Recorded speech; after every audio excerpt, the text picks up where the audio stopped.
Okay, so we're back, right? Outdoor Journal's back. You guys are back. We've got marketing happening. We've got lots of impressions and views. Amazing. We want to put more money into the local environment and community. And every time you stay at a hotel or, you go on a safari and you book it with a company that's not headquartered in Africa, where is that profit going? Where's the money going? It's Hmm. not going to the African guide. It's not going to the guy driving a Jeep. Oh, you're not verified now. Why am I not verified now? I don't know. Digital nomad. I mean, I was a digital nomad before the term existed, right? It's cool. I mean, like people are ditching like their smartphones and stuff as well. That's the other thing that's happening with younger generations is people are like there's a backlash to online experiences, the internet, smartphones, everything digital, everything online. And I think that's what this is. It's a reflection of the fact that people want to feel something real and they want to get out and they want to do stuff and they want to feel challenged. What kind of Indian kid listens to Nine Inch Nails?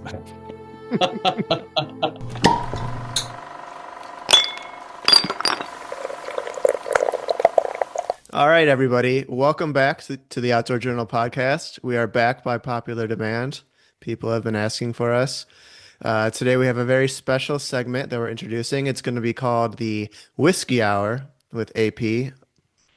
And it's kind of like a CEO fireside chat or the Loile for our Finnish listeners and sauna enthusiasts. Lowly, lowly.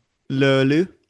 Yeah, even I'm not pronouncing it probably very well, but yeah. And unfortunately, because it's still not whiskey hour yet, I'm just sipping water, but it's a very Finnish glass, Iittala Ultima Thule, which I think is appropriate for, adventure and outdoors and everything else. And I'm excited to have AP in the hot seat because he is always doing so many different things throughout the day to put out different fires.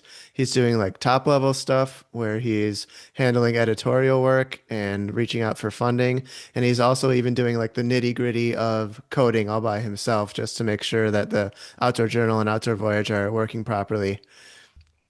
And today I'm in my house in southern Spain, and AP, he's regularly going to be coming at us from one of his various saunas. Right now he's in Helsinki, and he also has a summer cabin with how many saunas do you have there? Two or three?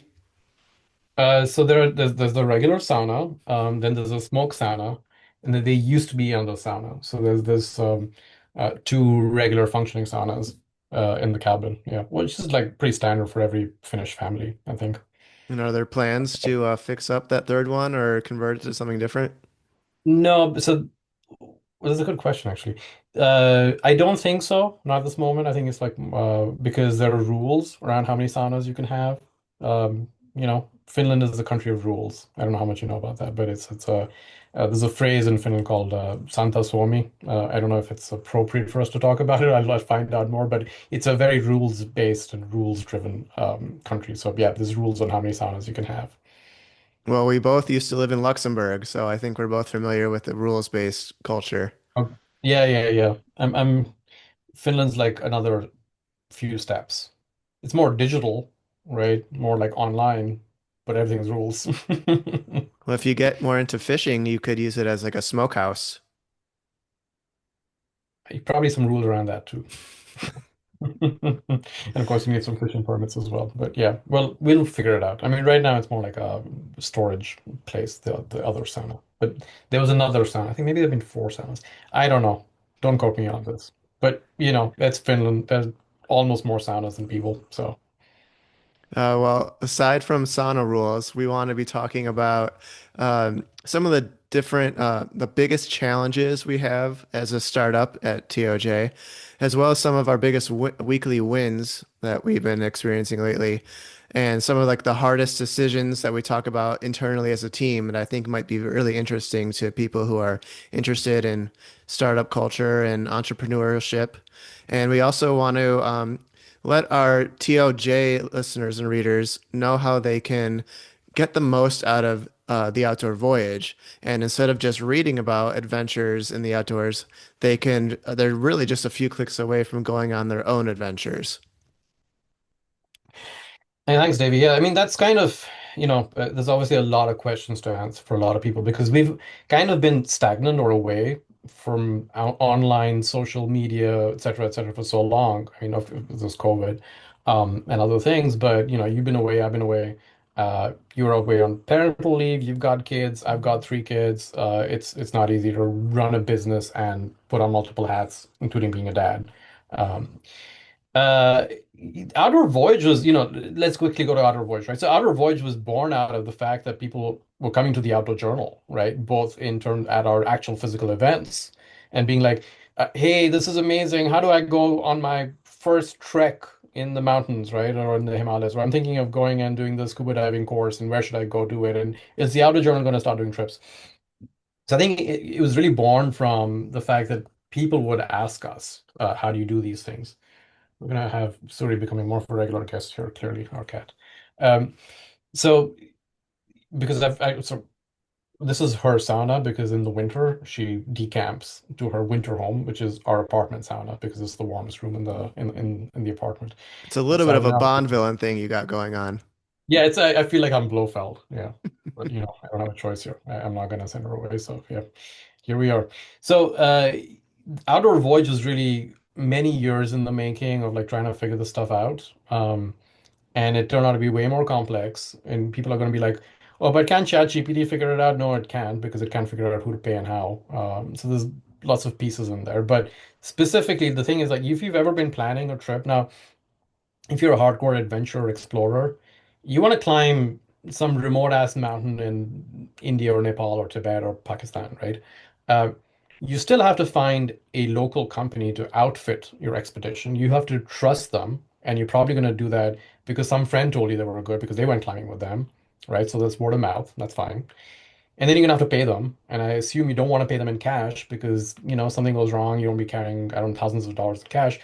So we had to build a platform to make all that happen. I mean, how do you vet those operators in a trustworthy way? Well, we just asked our friends at the North Face, right, who use the same companies, or other extreme athletes about the companies that they would use, and who we could trust and put them on a platform and make those payments possible without having to carry cash or do bank wire transfers or whatever. So that's the inception of it. But it took some time to make it happen. So yes, you're right. If you read the Outdoor Journal or anything else and you want to plan any kind of trip, Outdoor Voyage lets you do it.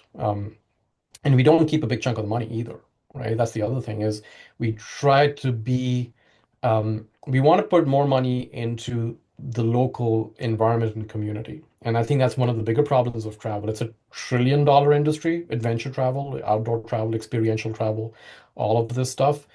A big chunk of that money is kept by big companies that are not local. There's a stat somewhere that 90% of all tourism inflows into Africa flow out of Africa. It's crazy. Think about it. That's insane. And why is that? It's because most of the time, all of the people booking safaris or other types of tourism, activities or experiences in Africa are booking them with companies that are not headquartered in Africa. Every time you stay at a hotel or, you go on a safari and you book it with a company that's not headquartered in Africa, where is that profit going? Where's the money going? It's Hmm. not going to the African guide. It's not going to the guy driving a Jeep, right? It's not going to the upkeep of the animals, even if you pay like a fee or a permit. But yeah, I think that's the point is how do you make adventure travel a force for good? I mean, you can, and everyone talks about it, but I don't think most people execute on it. And I think that you have to make it easy. I think that's our goal is to make it super easy while ensuring most of the money stays local. I went perusing through the Outdoor Voyage earlier this week to see like what would be my top choice for an adventure to pick. And the one that was really jumping out at me was the ASO walking trip in Kyushu Island, which was offered by Heartland Japan. Because I've Mhm. done the Camino de Santiago twice. I've done 100-mile sections of it from two different paths that you can choose. So know that my favorite type of trip is a multi-day walking tour. So this one is 6 days. It sounds Yeah, I cool. mean, it's yeah, surprisingly inexpensive to go to Japan nowadays, So, but and Um, the coolest thing about it is once I selected that and I knew I wanted to do that trip, all I had to do was just click right above it, and the Outdoor Voyage found my flights for me, and they were good deals as well. yeah. So that's the other thing that we don't really promote yet, and we probably should, is that we don't really nobody makes money on selling flights. Let's talk about flights for a second, and I'll rant on the CEO shit here, right? Nobody makes money on selling flights except with the upsell. So how do people make when you buy your flights on like Expedia or Kayak, wherever else you buy flights? You know what's happening is that they're tracking you, right? So every time you go search for a flight, because you very few people just go and find the flight and buy it immediately. They usually be like, "Oh, I'm thinking of a holiday in Japan, and that's what are the flights like?" They go look at it one time, and they come back to it like a week later or 2 weeks later, right? In the meantime, they figured out that you're interested in buying this damn flight, so the flight goes up, right? And that's a little upsell that they're the ones making that margin on the amount of money that the flight went up by. It didn't actually go up, right? And and it just keeps happening, and people are like, "Oh my God, the flights are going to go. We got to book the flights now before the prices go up." They're not going up. They're just making it go up for you because you're looking at them, right? We don't do any of that because we have access to the back end where we get the flight data. Sometimes they do fluctuate depending on like mass demand, but we're Hmm. not trying to yield manage you, the visitor, because we don't make our money on flights. We don't care. Nobody makes money on flights unless they raise the price by like another percentage point. Um, so for us, it's like, hey, it's making it easier for you as a traveler to see everything in one place, right? So you've got your adventure, you know you want to do this thing. You don't want to juggle another app or three other apps to find your flights and your hotels and this and that. It's in one place and it's going to be cheaper to book it in the same app. So that we said, look, you know what? It's right here. You want to book your flights? It's going to be cheaper for you to book it in this place through our system than to go to another app and then, get yield managed. And speaking of flying, I think a lot of people from the outside would assume that your life as a CEO would be kind of glamorous because you're flying to San Francisco to take meetings. But it sounds to me like from our weekly meetings that you're mostly spending your time just doing logistics and admin, and that could get really frustrating. Even with some new AI tools as they pop up, it seems like it's still overwhelming. I mean, it's ridiculous, right? I mean, like, okay, so flying to San Francisco aside, which is going, I'm sitting in like coach, right? So I'll be flying economy in the middle seat somewhere. Um, like honestly, not exciting. But and then what do you do when you're there? Well, you're sitting and driving all over the damn Bay Area, which is huge, to go have meetings. So again, not exciting. But yeah, I mean, AI tools, great. So we've got somebody for marketing. We're doing, okay, so we're back, right? Outdoor Journal's back. You guys are back. We've got marketing happening. We've got lots of impressions and views. Amazing. Obviously, it took us a long time to get back and put things together and all the stuff that you talked about, having to code the new theme on the design, which was not my intention, but I had to do it a little bit. Um, and then, oh, Facebook and social media and Instagram and all those accounts have to be linked. So yeah, let's go to Meta Business Suite. I've got a handover. It takes like a freaking day to make it happen. It's not easy. Don't, I mean, AI is supposed to make things easy, but click, click, click. It's not that easy, right? Because you've got to do this janitorial work of going into the backend, logging in. Oh, and you're getting logged out because, oh, we don't recognize which laptop you're using. No, I've been using the same freaking computer all this time. Oh, and then oh yeah, then you're gonna hand it over to somebody else who's also like, then they can log in. Oh my God. I mean, this is startup life. Like, honest, this is what you do. You spend your time logging in and connecting accounts. Click, click, click. I mean, it took a day and an hour. I mean, like, it was frustrating as hell. Oh, you're not verified now. Why am I not verified now? I don't know. Re-verify your phone. Okay, let's re-verify all these email addresses and phone numbers. But the Once. funny thing is that um, you've been doing this your whole life. You've been a number one, and you've had many. You started out with many side hustles as a high schooler. And then, but you've never kind of diverged off and let someone else take the lead. You've always wanted to be the leader and handle all this stuff. What were some of the side hustles that you had as a high school kid? I mean, well, yeah, well, the first thing, I mean, we did start a company when I was like 15 or 16 or something, for graphic design. So it was called Design. I think it's still around, with this friend of mine. It was like we lived like about 10-minute walk away from each other, and we all got like, big old desktop computers, and desktop publishing was becoming a thing, and Photoshop had just sort of come into existence. And we could all like code websites. So we started making websites for people, and then we started making like Flash animation. You remember Flash? Flash was a thing.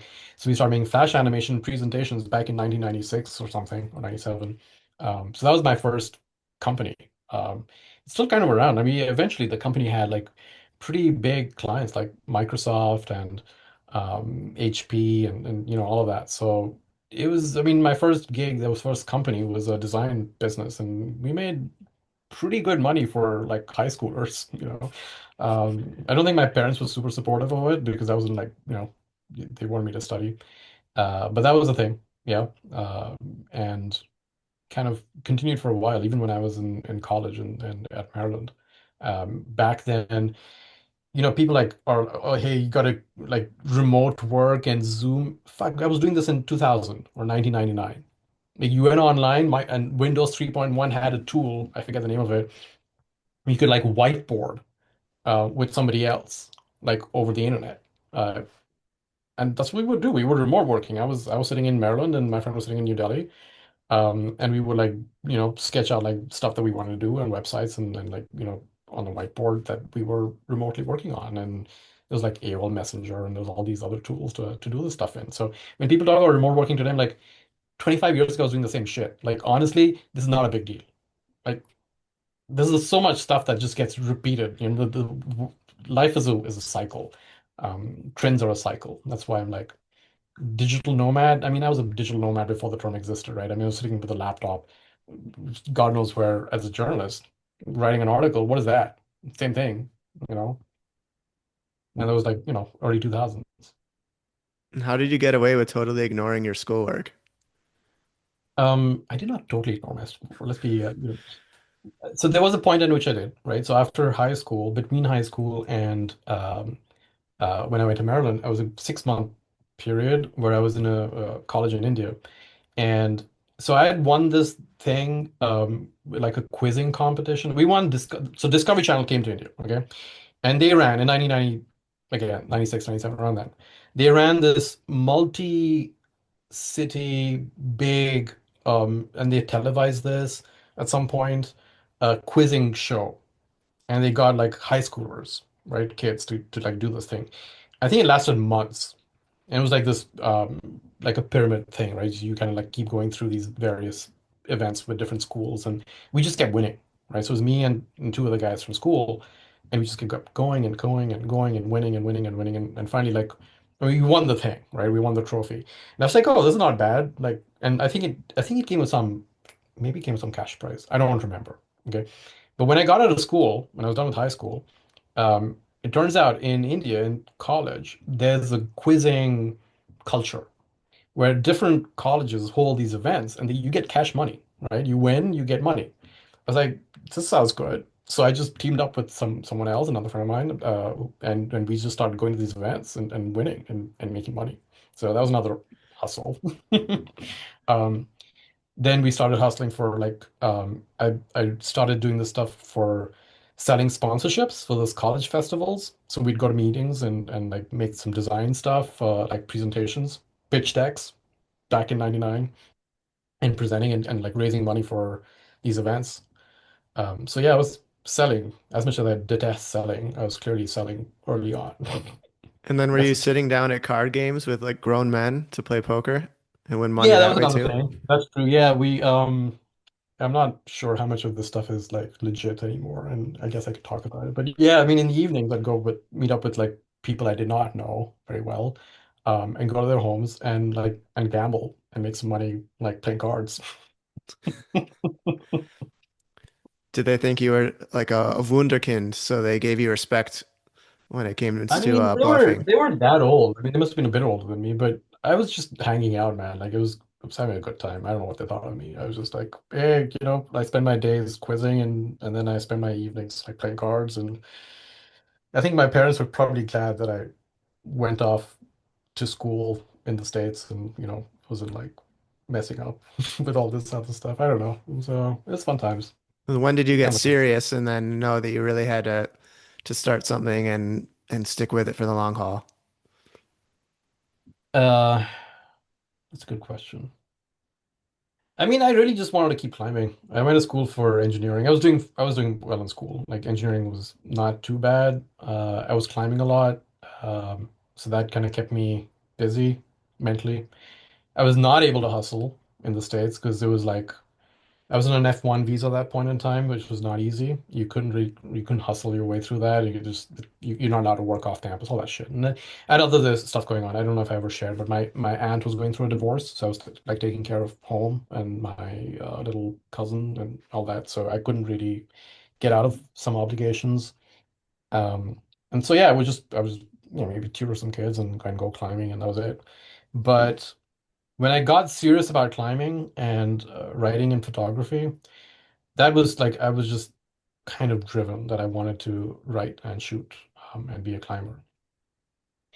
And there's a bit more to that. Like it's not easy to do it, right? Especially as a I mean to be honest, like as a brown kid sitting in the States and saying, "Hey, I want to be a climber and a photographer and all that." Like you're an Indian kid in the US, you don't do that. Like nobody does that. Who, who did you have as an idol to look up to and say, I want to be like that guy? I don't think I had anyone like that. I mean, I had my own set of idols in terms of climbers that I read about, right, and books that I've read. Um, but I think I was, dude, I was listening to like Nine Inch Nails and reading Mark Twight. All right, so I don't know if that tells you anything, but Nine Inch Nails and Mark Twight is a different like mind game. I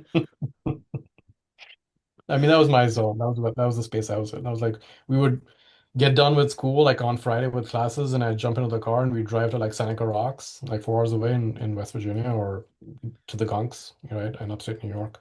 Or if we couldn't get away that weekend, then I'd just go to like the Appalachians and just be like hiking to the forest, and we'd just like climb in, locally.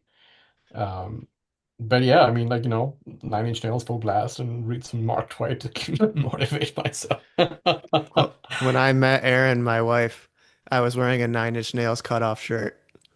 Oh, there you are. Oh, damn. Yeah, see, same generation, man. Like Nine Inch Nails all the way. It was like I remember I was at like differential calculus or some crazy math class or something, and I think Nine Inch Nails came out with a new album.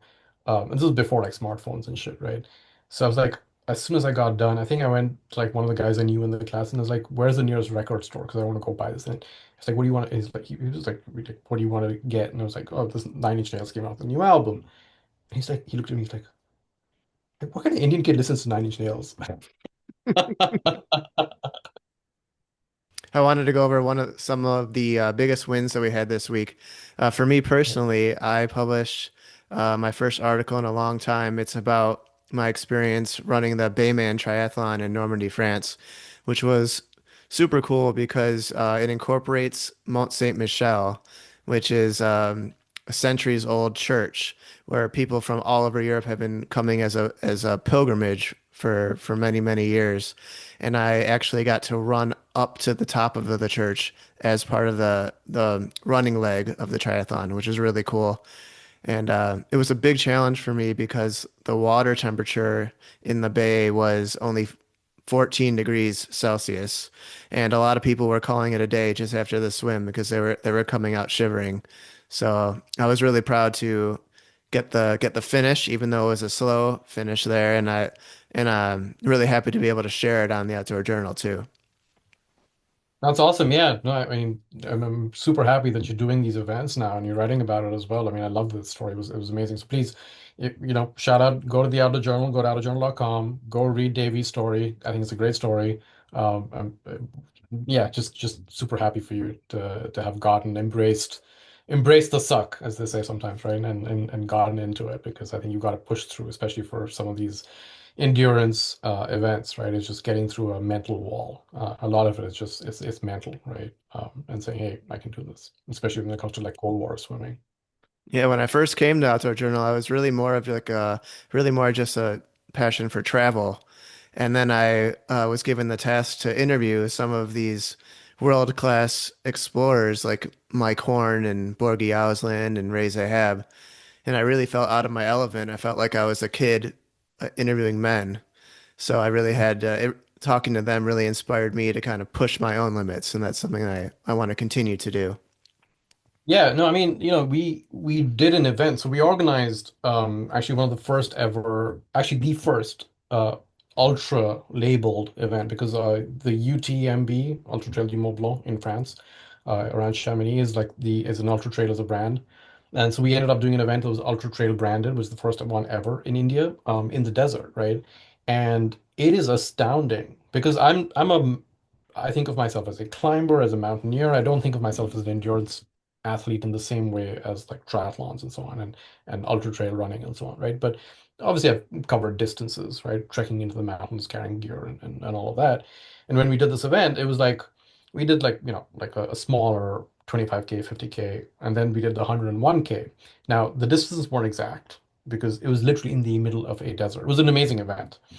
And we had and it was just like looking at the distances being covered. And if you think about, I mean, we had an athlete who was running, and I was watching him run because we got a helicopter for evacs because the nearest medical like location, like a hospital, was going to be like an 8 hour drive away or a 2 hour flight away, right? It's in the middle of nowhere.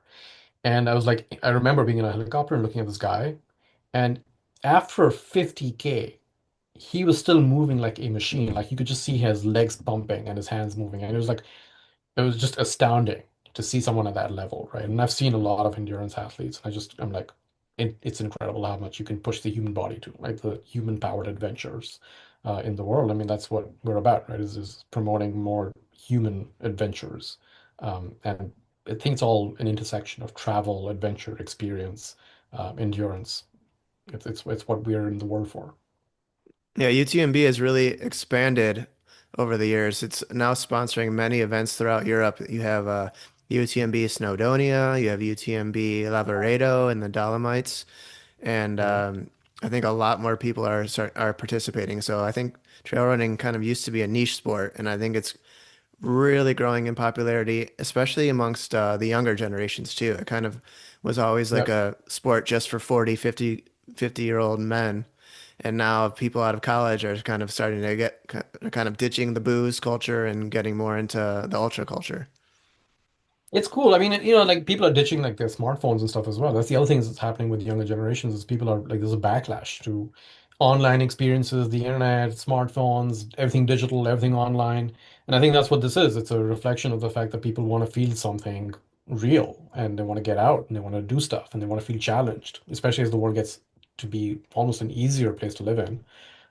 You do want that necessary friction in your life, right, to overcome. Because again, as a human being, I mean, there is a necessity to have something to do. Otherwise, you just increase depression. Right? And that's what there's like all these books now about like kids being depressed because they're on their smartphones. Because you need to have like some touch with reality.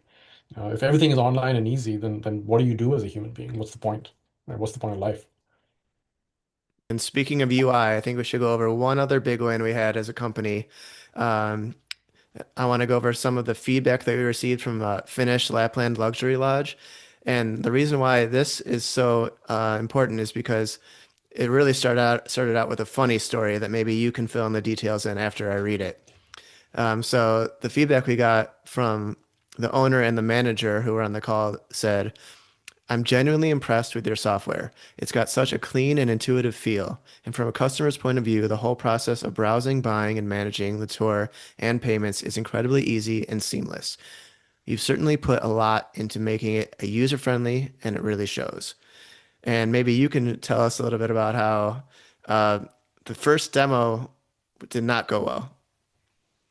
Well, yeah, the first demo was like 2 weeks ago. Well, that was when it was like scheduled for, and we like put in the calendar. We had this demo, it was all set, all of that. Get on the call like Monday morning or something, and nothing works. Like the web, I mean, everyone's kind of like nervously giggling and be like, yeah, demo effect. So yeah, of course this has to happen now, right? And then I'm like refreshing, and I go on a regular live site and I go on our staging site, and none of them are working, and everything just this is weird, right? And then I mean, I do the pitch deck instead of the demo, and then we're like, okay, let's just reschedule, right? And I was like, just cringing inside. This is, they were being gracious about it. They were quite nice, like, yeah, this happens, right? New demo, and I was like, just like super angry and cringy, and going on my Slack and like messaging the tech guys, being like, what the hell is going on, guys? Like, can you check why is the site not working? Refresh. Turns out AWS went down. Half of the internet went down that day, like all of it. So I was like, I sent them an email saying, "Oh, I'm so sorry," but as it turns out, it wasn't us. It was Vercel. It was AWS. So yeah, that was the first, scheduled date, and then we rescheduled, and then we had the demo that they appreciated, and it went well, and I think that was kind of speaks to what we've been trying to build is, and often the things I say is, Steve Jobs, when he introduced the iPhone, at some point he said, one day enterprise software should be this easy to use. And I think that's the point here is to make enterprise software for adventure providers, activity providers, uh, hotel lodge owners, B&B owners, to have something super easy to use. I mean, if you ever looked at an interface that these people that they have to use, that if you run a company or an enterprise in this space, it looks like it was built by .NET engineers in 1985, if you know what that means. I mean, it looks like a freaking spreadsheet with like blue lines of stuff. I mean, it's horrible. It's not a human interface. This is not what a human being is supposed to interact with. It should be easy. It should be intuitive. It should be, and again, we're going to talk about AI. And yes, AI is magical, but you still need to know how to use it. It's a tool like any other, right? I get super annoyed. Now I'm ranting a little bit, right? But I get super annoyed when people are like, AI can do this. I mean, it's the same thing. People see something new and they think it's magic, and then they switch their brains off Hmm. and they think that it's going to take over the world. Nothing happens like that, right? I mean, everything is a tool that you need to use. Technology is a tool, it's a means to an end. And it's up to you, the human being, to know how to use that tool, right? If you've got a hammer, everything looks like a nail. So I've got AI, everything is going to be fixed magically with AI. No, it's not. You've got to build tools around to use that AI to connect with other human beings who provide experiences, who own beautiful, amazing lodges in Lapland, and give them those tools to make their lives easier. And eventually, the goal is for other human beings to travel to see these human beings and their experiences, right? All of this technology is simply a tool that needs to disappear in the behind the scenes, right? That's my rant for the day. Yeah. Now, But yeah, if I'm only Elon grateful Musk, for it. when he smashed the windows to the Cybertruck, could have just blamed AWS. And Mark Zuckerberg, when his Meta glasses didn't work, if only, I bet you they both probably really wish they could have just blamed AWS on it. Or maybe they could have blamed the meta glasses on AWS. I don't know. That's software engineering on some level. Yeah. But yeah, I mean, yeah, we were lucky in that phase. Yeah. And I'm happy that it was appreciated, and I think that's been the goal of what we're building is to make the back office, the stuff that the customers don't see, like as easy to use as the stuff the customers do see, right? I mean, they're both your customers at the end of the day. The people using your platform to travel, and the people using the platform to put their inventory and their experiences online and make it bookable, right? So I think that's our goal, and we were lucky with the first MVP iterations that we had. We had an amazing designer. We had some help from the people behind Hotel Tonight. Hotel Tonight was acquired by Airbnb for like 500 million at some point. And we had some help because Elliot, who used to work with us, was at Hotel Tonight. So he connected us with, the CTO and designers at Hotel Tonight before it was acquired. And we got their help to build the initial screens. So yes, it has always been our goal to make it super easy to use. And that's kind of the behind the scenes of being a startup founder is you go through a lot of shits and then you have the amazing, sometimes you get an amazing piece of feedback. Sometimes you get connected to amazing people completely randomly who help you, to the next step. And it's a long journey. You just have to embrace it, like endurance, racing or mountaineering. So I wanted to go over one more hard fork decision that we had this week. On our Monday call, as a team, we were talking internally about one of the things we want to make sure we always keep that print magazine experience by having some long form editorial content. So people who are really passionate about climbing or reading a travel log or triathlon or kayaking, they can read really in-depth stories on the Outdoor Journal. But we also are keeping it realistic, and we know that more and more people are choosing to listen to their content rather than reading. So this is one of the kind of the impetus of why we decided we're going to be bringing the Outdoor Journal podcast at least once a week. We'll be doing more and more segments with the Whiskey Hour with AP. I hope you've been enjoying your whiskey along with It's just Suri. plain water. Shout out to Finland for having amazing tap water and clean air. One reason I moved here as well. But yes, we will do whiskey hour. At some point, I'll have some whiskey in here. And AP, for people who just tend to occasionally check in on the Outdoor Journal for stories that are interesting, maybe you can tell them how they can get a little bit more out of what we offer by kind of becoming a member at TOJ and also signing up for TOV. Yeah, so one of the things that we're doing obviously is connecting the dots between content and inspiration and amazing stories of amazing adventures to making it doable for yourself. Um, Media isn't easy, and this is another story of how I started the Outdoor Journal with very little money. But people, writers, contributors, AWS, all have to be paid. And one of the things we've decided to do is to put things behind a very small paywall so that supports the work that we're doing. So when you become a member, you get access to a lot of content, but then you also get some money off on your trips. So when you book a trip on Outdoor Voyage, you can access a little bit of a discount based on being a member of the Outdoor Journal. So I think that's the ecosystem that we want to build, is that the more you're inspired and the more you read, um, the more you travel, and we want to make this easier for you as a reader, right? And as a traveler. All right, thanks so much everyone for joining us today. And if you want to hear a story about how AP was completely stranded somewhere between the border of China and Mongolia, tune in next week on the Outdoor Journal podcast, Whiskey Out.